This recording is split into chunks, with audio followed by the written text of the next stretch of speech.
हमारे नेता लोग जाकर के झूठा सच्चा आश्वासन दे आते हैं, उससे सारा काम बिगड़ जाता है। अब एलजी साहब कह रहे थे कि कोई बैठ जाएगा बाहर के साथ बेरोजगारी बैठेगी, तो हमारा कोई नेता वहां चल के कहे अच्छा मैं गवर्नर साहब से बात करता हूं, आपको आश्वासन देता हूं। A leader has to lead, he has not to be led by the protest. Jitendra Singh का एक बड़ा बयान सामने आया, इस पर क्या कहना चाहेंगे? जिस पर उन्होंने कहा है कि झूठे आश्वासन दिए जाते हैं, और आप क्या कहना चाहेंगे? राणा साहब क्या कहना चाहेंगे आप? डॉक्टर जितेंद्र सिंह जी ने ऐसा कोई वक्तव्य दिया ही नहीं है सर, दिया है जिसका आप जिक्र कर रहे हो। सर, दिया है, वीडियो है। भारतीय जनता पार्टी एक राजनीतिक दल है और राजनीतिक कार्यकर्ता होने के नाते से हमारा प्रयास रहता है कि समाज के हर वर्ग का हम काम करें, और कभी कभी हमें लगता है कि कोई निर्णय जो है उसकी प्रक्रिया में महीने 2 महीने या 6-8 महीने में वो उसका प्रक्रिया पूरी होगी, तो उसका एक कालावधि होती है, उसका एक टाइम टेबल होता है, उसका जिक्र शायद उन्होंने कहीं किया होगा। तो इसका कतई ये मतलब नहीं है कि उन्होंने कोई बड़ा विरोधाभासी बयान दिया हो, ऐसा कुछ नहीं है। उन्होंने कहा है कि पॉलिटिकल लीडर को लीड करना चाहिए, ना कि उन्हें आश्वासन, झूठे आश्वासन देना। देखिए, लीड करते करते ही जो है वो बातचीत की जाती है, और जो है कार्यकर्ताओं को या जो जनमानस है उनके लिए जब नेता लड़ाई करता है, संघर्ष करता है, 70 साल हमने संघर्ष किया धारा 370 35 से 70 साल लगे,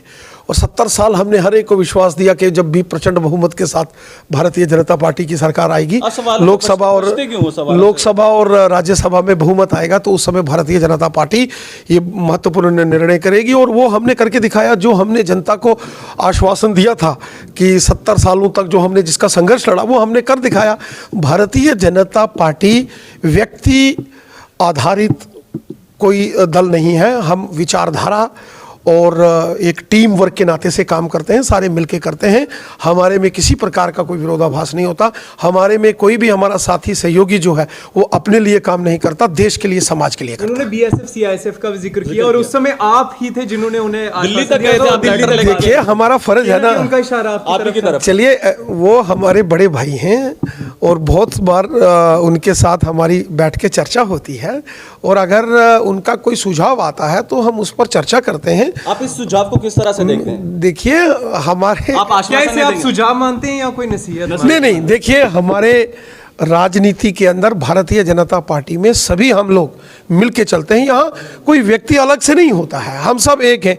हमारे पार्टी का मिशन है nation first, party second, self last. यहाँ एक व्यक्ति अगर कोई रविंद्र रैना है तो एज ए रविंद्र रैना उसका महत्व नहीं है, as a Bharatiya Janata party के कार्यकर्ता हम सबकी पहचान है और हमारा महत्व है, इंपॉर्टेंस, और हम सब मिलके काम करते हैं। हमारे में किसी प्रकार का कोई विरोधाभास नहीं है, और ना ही मुझे लगता है कि जितेंद्र सिंह जी ने इस प्रकार का कोई बयान दिया होगा कि उन्होंने अलग से कोई हटके बात की है, जिसका जिक्र आप लोग कर रहे हो कि उन्होंने कोई कटाक्ष किया है या उन्होंने किसी पर निशाना साधा है, या कि उन्होंने किसी पर निशाना नहीं साधा है।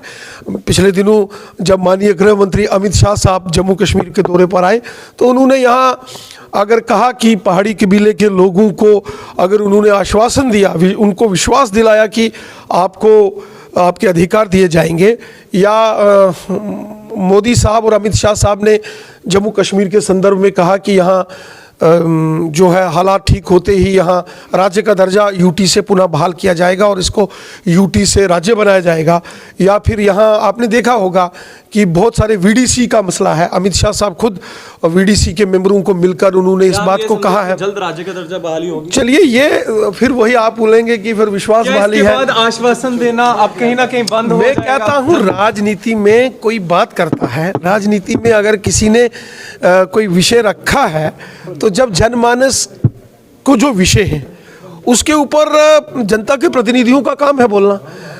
मोदी साहब का मिशन है सबका साथ, सबका विकास, सबका विश्वास, और हम इस मिशन के साथ काम करते हैं कि पंक्ति में खड़े आखिरी व्यक्ति तक इंसाफ पहुंचे।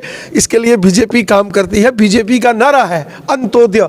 स्वर्गीय हमारे दीनदयाल उपाध्याय जी, उनका नारा था अंत्योदय। उसका अर्थ यह है कि समाज की पंक्ति में अंतिम पायदान पर खड़े व्यक्ति तक इंसाफ पहुंचना तो चाहिए। इसका मतलब गरीब से गरीब व्यक्ति तक, गरीब से गरीब व्यक्ति तक हक पहुंचे, इसके लिए भारतीय जनता पार्टी काम करती है। इसलिए हम कभी बीएसएफ के अगर नौजवान हो, सीआईएसएफ के हो, वीडीसी के लोग हो, या पहाड़ी कबीले के लोग हो, गुजर बकरवाल लोग हो, गोरखा हो, कुछ भी बोले फर्क नहीं फर्क नहीं पड़ता।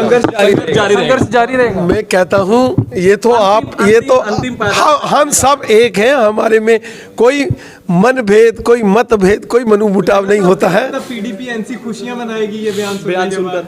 देखिए, जब उन्होंने ये बयान दिया ही नहीं तो कोई अपने से खुशी मनाए, नहीं उन्होंने नहीं दिया, मुझे नहीं लगता है। देखिए, डॉक्टर जितेंद्र सिंह एक बहुत परिपक्व आदमी है और एक हमारे वरिष्ठ नेता हैं, सांसद हैं, केंद्रीय मंत्री हैं। आपको क्या लगता है कि वो इस प्रकार का बयान कि ये हम किसी के साथ अगर कोई बातचीत करता है या किसी को विश्वास किसी चीज़ का दिलाता है या कोई आश्वासन दिलाता है, कभी अमित शाह साहब ने या प्रधानमंत्री जी ने किसी बात का आश्वासन दिया हो, तो आपको क्या लगता है कि उस पर वो टीका टिप्पणी करेंगे जितेंद्र सिंह? सवाल ही पैदा नहीं होता। शुक्रिया। तो ये हमारे साथ बातचीत करने के लिए रैना साहब थे, जो कि प्रदेश अध्यक्ष हैं जम्मू कश्मीर यूटी भाजपा के। तो इनका क्या बयानबाजी थी, आप कितने सहमत हैं इनके बयानों से? कमेंट सेक्शन में अपनी राय जरूर रखें। आप इसी तरह से बने रहे जगह न्यूज़ 7 के साथ। मुझे दीजिए इजाजत, आदाब।